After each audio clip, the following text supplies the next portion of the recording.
Bonjour et merci de nous retrouver pour Un cœur qui écoute, votre rendez-vous de spiritualité.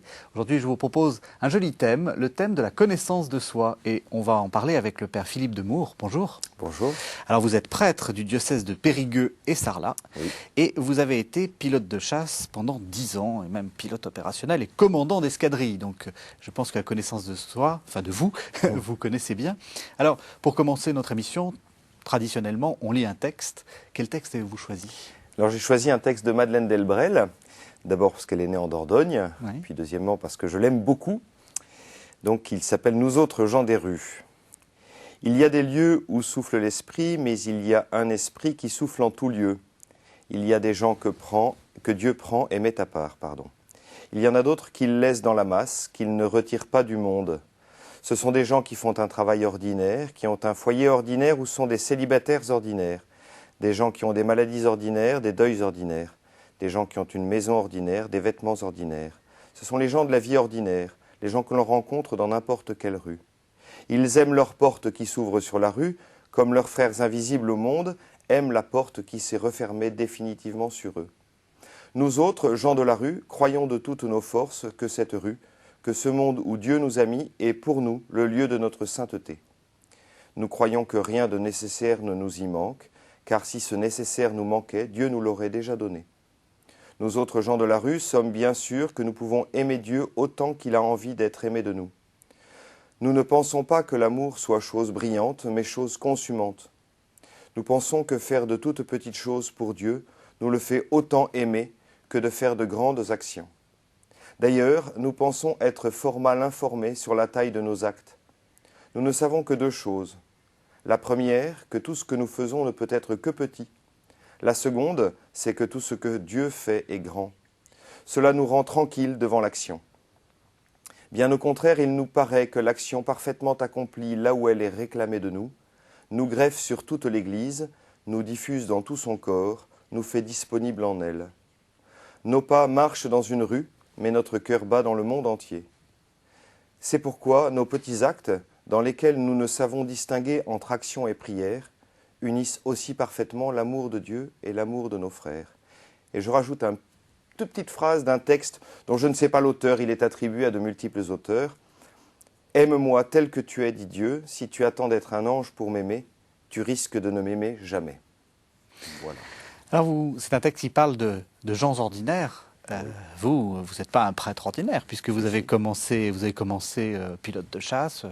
C'est pas comme ça qu'on commence d'habitude. Oui, mais tout le monde abandonne quelque chose pour faire tout choix dans la vie. Donc que ce soit pilote de chasse, boulanger, avocat, chômeur, il n'y a aucune différence. Hein. On est ordinaire. Ah bah oui, évidemment, oui, je sais que mon métier fait rêver, mais oui. On le découvrira peut-être, mais je veux dire, c'est vraiment, c'est autre chose que le mythe. Hein. Faut garder le mythe un peu pour rêver, mais oui. C'est autre chose que le mythe. Pourquoi Madeleine Delbrel ? Qu'est-ce qui vous touche chez Madeleine Delbrel ? Ce qui me touche d'abord, c'est sa simplicité, sa conversion aussi, à la fois radicale et simple, mais sa simplicité, le fait qu'elle soit incarnée en plein cœur d'une vie. Voilà, dans ma mission de prêtre, évidemment, j'ai découvert peu à peu qu'on est vraiment au cœur d'une population, au cœur d'une communauté, mais aussi d'un village, d'une population, puisque moi je suis prêtre en plein rural. Mais je l'avais découverte avant, hein, je l'avais découverte... Comme Madeleine Delbrel, qui était... alors, elle n'était pas en plein village, elle était dans les bidonvilles, enfin, il n'y a pas d'autre mot. Oui, elle était à Ivry. À Ivry. Pas exactement dans les bidonvilles, de l'autre côté des bidonvilles, mais enfin dans une ville ouvrière très, très marquée, oui, elle a été responsable des services sociaux d'Ivry pendant toute la guerre, notamment. Alors, pourquoi justement ce thème de la connaissance de soi ? Pourquoi pour vous c'est important dans la vie spirituelle ? Parce qu'il y a un mot que j'aime beaucoup, qui n'est pas forcément simple à comprendre et simple à expliquer, c'est le mot transfiguration. C'est-à-dire que mon thème principal, et quand je n'en parle pas assez dans les homélies, j'ai une ou deux paroissiennes qui me disent « Ah, vous n'avez pas dit le mot transfiguration aujourd'hui. Ah, vous avez loupé quelque chose. » J'aime à dire que rien ne sert de se transformer, mais il faut se transfigurer, ou se laisser transfigurer. Alors si je veux prendre un exemple, mais ça restera encore évidemment très, très indicible, hein, je vais prendre l'exemple de la maison. Je crois que quand on a 14, 15, 16, 18 ans, les murs, ils sont faits. Voilà, le plan de la maison, il est fait. On mettra plus jamais la cuisine dans la salle de bain, ni plus jamais la chambre à coucher dans le cellier. Voilà, notre caractère, il est forgé. Voilà, on aura telle qualité, on aura telle limite, tel défaut. Voilà. En revanche, ce qu'on peut refaire régulièrement, c'est un peu de plomberie, un peu d'électricité, repeindre les murs, changer la déco, accueillir de nouvelles personnes, laver les fenêtres. Voilà, c'est ça que j'appellerais transfigurer. Ne pas essayer de changer son caractère, mais essayer de l'habiter et essayer de l'accueillir tel qu'il est. Pourquoi, alors d'abord, première question, pourquoi il ne faut pas changer de caractère? C'est peine perdue, parce que très souvent on dit il faut se vaincre, il faut s'humilier, il faut s'oublier, etc. Alors c'est autre chose que de dire il faut se vaincre et il faut s'oublier. Oui. D'abord, je pense que c'est vraiment deux choses différentes. Je crois qu'il est assez vain de penser qu'on n'a pas de limite. Moi, j'aime bien. J'ai lu un livre de Denis Girard sur le bouddhisme expliqué à mes filles. Si j'ai bien compris, ce qu'il dit, c'est que en Occident, on aimerait abolir les limites, les évacuer, parce qu'elles nous gênent. Elles nous gênent. Alors qu'en bouddhisme, le but, il n'est pas de les évacuer, mais il est de faire qu'elles ne soient pas des lieux de tension. Voilà. Il dit, si je me souviens bien, on peut m'agresser sur pas mal de choses, sur le fait que je ne sais pas jouer au tennis, par exemple. Mais si on m'agresse sur mes diplômes en me disant que mes diplômes sont pas corrects ou valent pas la peine, moi je deviens méchant, dit Denis Girard. Enfin, pas méchant, mais disons que ça me trouble, ça me gêne.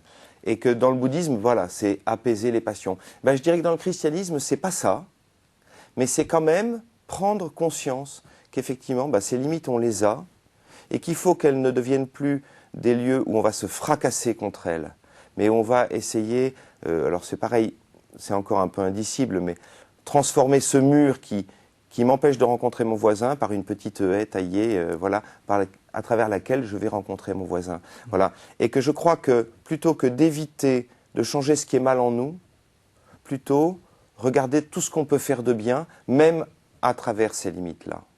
Voilà. Pour les connaître, ces limites, qu'est-ce qu'il faut faire? Une bonne psychothérapie? Je ne suis pas sûr. Oui. Ça peut aider. Oui. Je fais actuellement une formation qui s'appelle l'IFEC, que mon évêque m'a demandé de suivre, où il y a énormément d'apports de psychologie notamment. Et donc j'ai c'est quoi? Quel est l'IFEC? Alors l'IFEC, c'est l'Institut de formation des éducateurs du clergé. D'accord. C'est un organisme qui a été fondé par les évêques de France il y a 40 ans cette année, et qui a été fait d'abord pour les directeurs de séminaires, et puis qui s'est ouvert aux maîtres des novices ou aux responsables de formation dans différents ordres, et à vicaires généraux, vicaires épiscopaux éventuellement aussi. Et puis mon évêque envoie un prêtre chaque année utiliser cet outil de formation. Et c'est vrai que moi, ça m'a beaucoup appris. Il y a 15 ans, j'aurais pas pu accueillir tout ce qui m'a été dit sur la psychologie, parce que j'ai vraiment découvert ça sur le terrain aussi, les bienfaits. Mais non, je crois que d'abord la relecture tranquille de soi. Ce qu'on appelait avant peut-être l'examen de conscience, alors ça peut faire désuet, ça peut faire ringard, ça peut faire peut-être négatif aussi. Examen de conscience, c'est on essaye de ramener un peu tous les déchets de la journée, puis pour les mettre dans la poubelle. Alors que je crois que c'est pas ça, c'est relire sa vie, être chercheur d'or.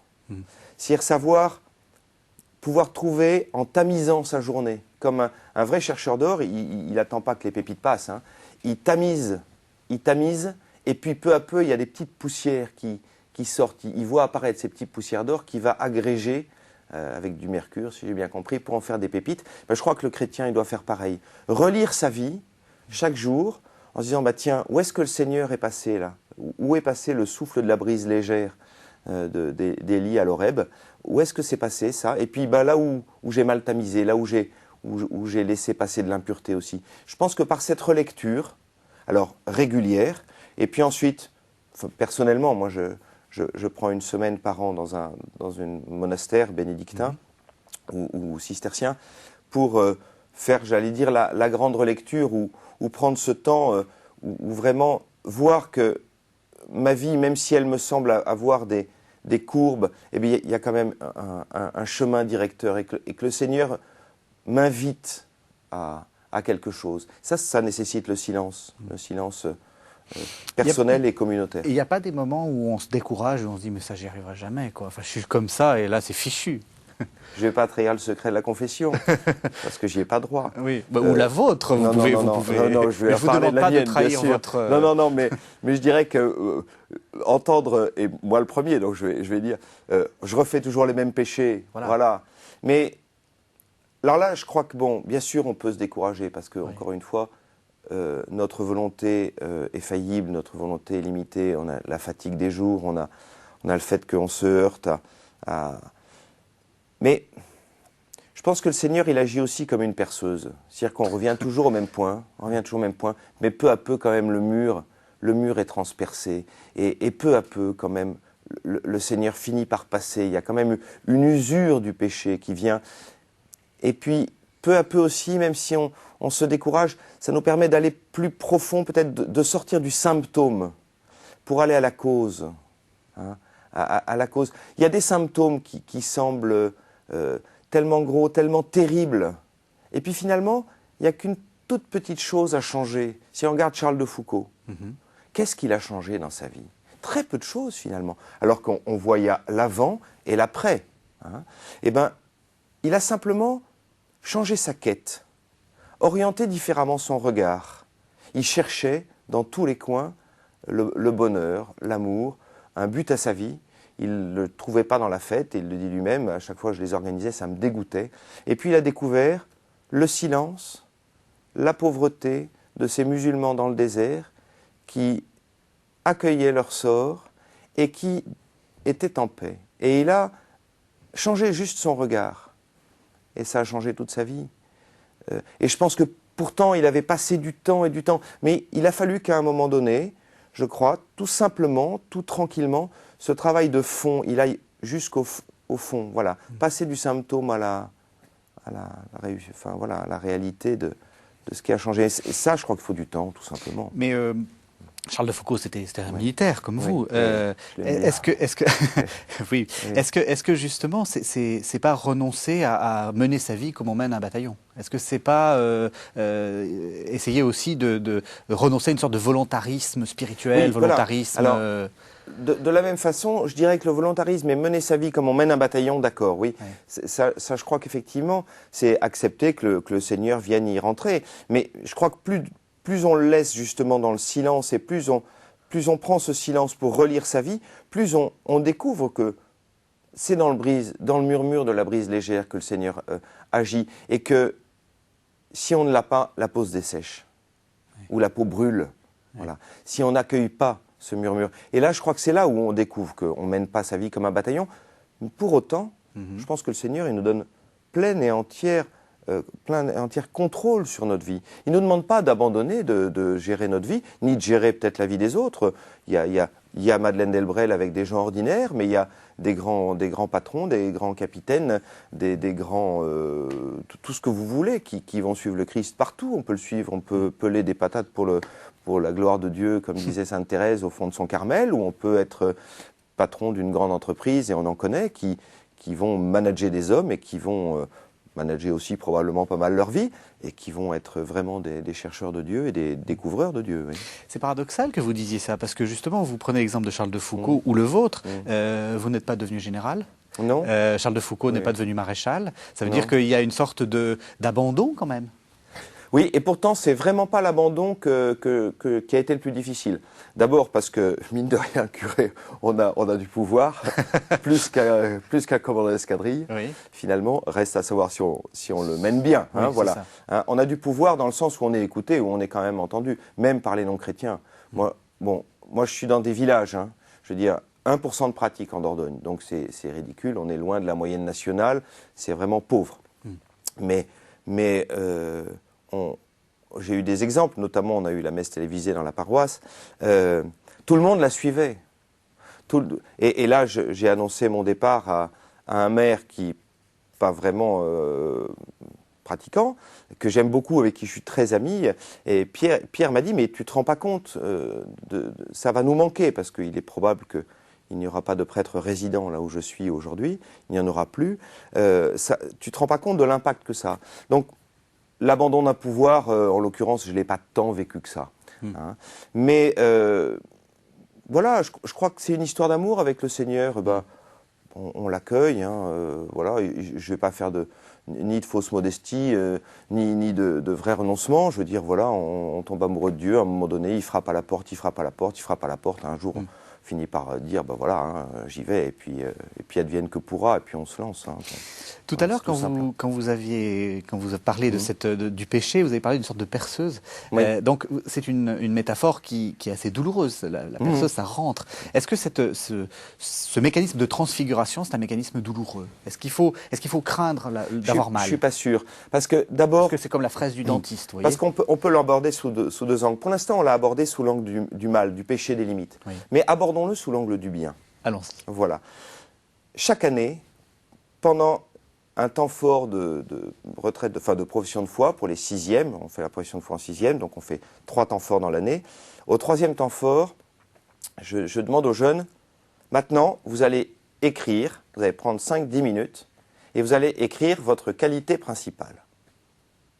J'ai des yeux effarés qui s'ouvrent, alors ça va de « oh là là, mais comment je vais faire ?» à « j'en ai pas », à « mais si je le dis, je suis orgueilleux », c'est de l'orgueil, il ne faut pas les dire, il ne faut pas les connaître. Et je leur dis, mais attendez, sur quoi vous allez construire votre vie là? Sur ce que vous savez faire ou sur ce que vous ne savez pas faire? Sur là où vous êtes bon ou sur là où vous n'êtes pas bon? Si vous ne connaissez pas vos qualités, comment vous pouvez grandir dans la vie, dans la vie d'abord, puis dans la vie chrétienne ensuite? C'est-à-dire comment vous pouvez reconnaître le don que Dieu a fait en vous? Bien sûr, ça peut être orgueilleux si vous vous l'appropriez définitivement en vous disant « ça vient de moi, c'est pour moi et je suis meilleur que les autres ». Mais si vous accueillez cette qualité comme vous permettant d'être en relation avec les autres, puisque le mot complet, hein, ce n'est pas uniquement transfiguration, c'est transfiguration pour la relation, hein, c'est tout. Hein. Eh bien, ce petit travail, on le fait avec des 6e. J'ai déjà essayé de le faire avec des adultes, c'est la même chose. Les mêmes résultats. Donc on peut prendre ce travail-là sous l'autre angle, plutôt que de chercher à apaiser ses limites ou à les connaître.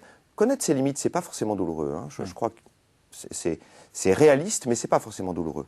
Mais se dire, j'ai cette qualité, je vais la travailler. Je vais essayer de la mettre en œuvre. Je vais essayer de faire un travail sur moi-même pour qu'elle soit déployée. Peut-être même pour qu'elle soit reconnue.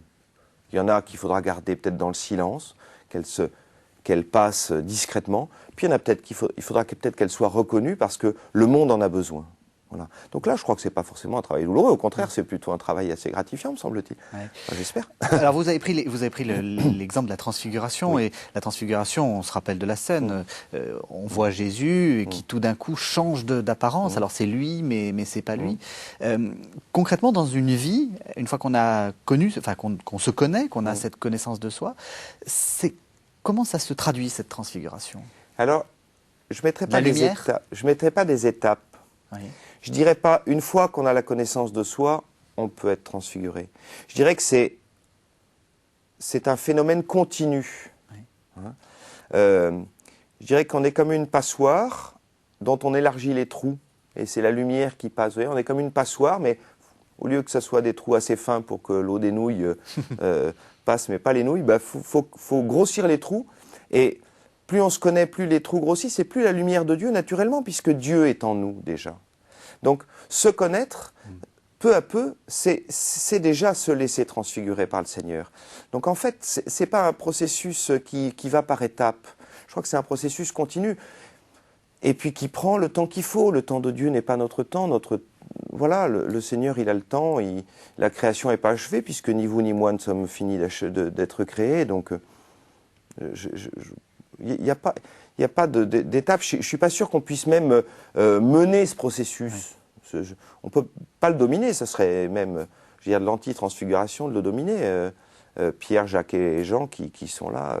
J'espère que je ne me trompe pas dans le nom des apôtres, d'ailleurs, qui y sont, mais je crois que c'est bien eux. Mais eux sont même surpris par ça. Et ils n'ont pas compris qu'ils étaient pris eux-mêmes dans cette nuée qui transfigurait le Christ. Et peut-être que même eux-mêmes sont rayonnants, d'ailleurs on ne nous le dit pas, mais peut-être qu'ils ne l'ont même pas vu, qu'ils étaient transfigurés en même temps que Jésus. Peut-être bien que c'est arrivé, on ne sait pas. Cette idée qu'il y a Dieu en soi, ça veut dire quoi concrètement? Ça veut dire qu'il faut chercher Dieu en soi? Enfin, ça veut dire qu'est-ce que d'abord ça veut qu'il faut dire? s'en laisser persuader. Oui, Il faut en être persuadé. oui. Il faut être absolument persuadé, ça c'est probablement un effort de la volonté d'abord, mais Et aussi... vous en êtes persuadé? Ah oui, oui, oui. Ah bah Vous oui, êtes sûr oui. que Dieu est en vous? Ah bah oui. Oui. Bah, sinon, je ne crois pas en son œuvre. Enfin, Oui. je veux dire, toutes les pages de l'Évangile me le disent. Oui. Le Père Noël, puisque moi j'ai eu la chance, j'ai été baptisé par le Père Noël. Vous voyez, j'ai quand même de la chance. Le Père Noël qui m'a baptisé quand j'avais 10 jours, bah, s'il m'a pas donné Dieu en moi la foi, bah, alors ça sert à rien tout ce qu'il a fait, quoi. Oui. Donc oui, oui, il faut en être persuadé. Ça, c'est vraiment un péché contre l'esprit, sinon, je crois. Le mot péché est peut-être fort, parce qu'il y a peut-être de la désespérance, en tout cas, ou du manque de certitude. Donc c'est autre chose que du péché. Hein. On n'a pas forcément cette liberté-là. Mais, et puis je crois encore une fois, il faut le laisser vivre en nous. C'est-à-dire l'accueil de la parole de Dieu, ce temps de lecture le soir, ce petit temps de silence, ce petit temps où on va lui parler, mais ce petit temps où on va simplement s'arrêter et le regarder. C'est aussi le moyen d'être sûr qu'il travaille en nous, même si on ne le sent pas. Parce que souvent, il est dans les sous-sols, il travaille la plomberie ou la ligne haute tension, là, et on ne va pas le sentir immédiatement. Hein. 90% de la vie spirituelle se passe dans le désert, hein, des sentiments, mais il est en profondeur. Mais après, on peut écouter Augustin, « Tard je t'ai aimé parce que je te cherchais, et tu as vaincu ma surdité ». Il faut lui demander aussi. Il faut lui demander, rappelle-moi que tu es en moi, rappelle-toi à moi. Et puis Dieu plus intime à moi-même que moi-même de saint Augustin. Enfin, faut vraiment, oui, ça, il est en nous et faut en être persuadé, mais faut le laisser vivre en nous. Enfin, je ne saurais pas comment dire mieux que de prendre ce temps de la fréquentation de la parole de Dieu, tranquille, paisible, même si ça semble anodin, même si c'est un tout petit truc, même si ça nous semble ridiculement petit, même si on sent rien, ça le fait vivre en nous. À la fin de l'émission, je pose toujours 3 questions rituelles. Donc, je vais vous poser la première question. Quel conseil donneriez-vous à quelqu'un qui vous dirait « J'ai envie de devenir chrétien, par quoi dois-je commencer ?» Je vais reprendre ce qu'a dit une de mes paroissiennes, qui avait quitté la foi et qui est revenue à la foi par ses enfants, qui ont demandé le baptême quand ils étaient jeunes, primaires. Et elle a dit « J'ai pu revenir dans la communauté chrétienne parce que j'ai découvert que c'était des gens imparfaits. » Alors souvent, on nous dit oui, les chrétiens, moi je pratique pas parce que oui, vous dites quelque chose puis vous faites le contraire. Bon, je leur dis puisque vous pratiquez pas, vous pouvez pas le savoir puisque vous ne venez pas nous voir. Mais bon, mais j'ai beaucoup aimé ce qu'avait dit Claire, donc parce que et je le dirais à une chose, viens et tu verras des gens imparfaits qui avanceront avec toi. Voilà. Et qui pourront t'accueillir tel que tu es. Alors, si le Christ devait vous apparaître dans cette vie, à quel moment et dans quelle activité voudriez-vous qu'il vous apparaisse? Alors, 2 choses. J'espère n'importe quand, mais j'espère pas. Parce que s'il m'apparaissait, ou si j'attendais son apparition, ça m'empêcherait peut-être de le découvrir dans l'autre qui est en face de moi. Parce que peut-être qu'il m'apparaît tous les jours, finalement, en fait, Oui. dans l'autre. Et il est en vous? Oui, en plus. Oui. Mais il est dans l'autre. Il est en vous. Donc je le vois, puisque vous avez déjà des gros trous dans votre passoire personnel, forcément. On essaye. Voilà. Au jour du jugement, qu'aimeriez-vous que Dieu vous dise? Bienvenue. Et viens voir tous ceux que tu aimes et tous ceux que tu dois aimer et tous ceux qui vont t'aimer sont là et t'attendent. C'est important, ça, le rapport aux autres, le rapport aux morts, le rapport à... Aux morts, oui, parce qu'on a tous des gens qui nous ont quittés et qui sont des phares pour nous, ça c'est clair. Le rapport aux autres, le rapport à la communauté pour un curé, c'est indispensable. Je veux dire, moi j'ai une phrase un peu bateau peut-être, mais qui a de ses limites, hein, quand on me parle du mariage des prêtres, puisqu'on nous baptise un peu avec ça quand même, aussi. Et je dis, si j'avais une femme, j'aurais l'impression d'être bigame, d'une certaine façon. Je ne peux pas comparer ma communauté à ma femme, puisque là, je vais la quitter, je vais en rejoindre une autre. Donc, voilà. Mais quand même, la communauté chrétienne, et j'ai ça, c'est la découverte que j'ai fait vraiment dans le rural, parce que moi, je suis un citadin pur fruit de naissance et puis de toute ma vie avant. C'est vraiment elle me fait vivre cette communauté. C'est par elle que je vis et voilà, c'est vraiment, non, c'est essentiel, essentiel. Merci infiniment, Père Philippe Demour.